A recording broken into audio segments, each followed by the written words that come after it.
पुष्पाराजर जंगल एक घंच जंगल पाखरे थिबा गाँव जड़े छोट पिला रहुथिला जार नाम थिला पुष्पा।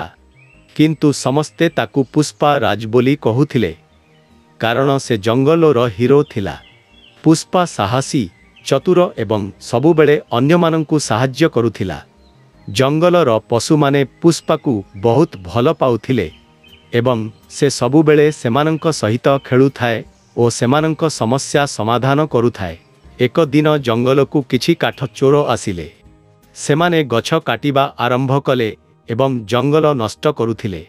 एहा देखि मिठू एवं चिक्लू दौड़ी दौड़ी पुष्पा पाखकु आसिले। मिठू कहिला, पुष्पाराज शीघ्र चालंतु, किछि लोक आमर गछ काटुछंती। चिक्लू डेई डेई कहिला, सेमाने जंगल को नष्ट करिदेबे, आमकु सेमानंकु अटकाइबा पाई पड़िबो। पुष्पा संगे संगे निजर लाली गामुछा बांधिला एवं कहिला, पुष्पा नाम सुनी फ्लावर भाबिले कि फ्लावर नुहे फायर। पुष्पा एक योजना तैयारी कला। मिठू उपरे उड़ी चोर मानंकु गणिला। 3 जण चोर अछंती। मिठू कहिला। चिक्लू जंगलर अन्य पशु मानंकु डाकिला। हाथी मांकड़ एवं भालू सबु साहाय्य पाई आसीगले। पुष्पा एवं पशु माने मिसी काठ चोर मानंकु घेरी देले।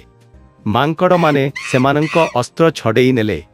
भालू जोरे गर्जन करिला एवं हाथी सेमानंकु सुंढरे नेई एक पोखरी रे पकाई देला।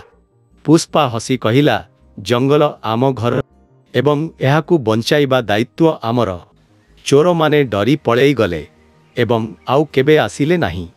परवर्ती दिन सकाळरे जंगलर समस्त पशु माने पुष्पा राज को धन्यवाद जणाइले एवं मिठू कहिला, पुष्पा तुमे सतरे जंगलर राजा। पुष्पा हसी कहिला, पुष्पा झुकेगा नहीं एवं समस्ते हसी खुशी रे झुमी उठिले।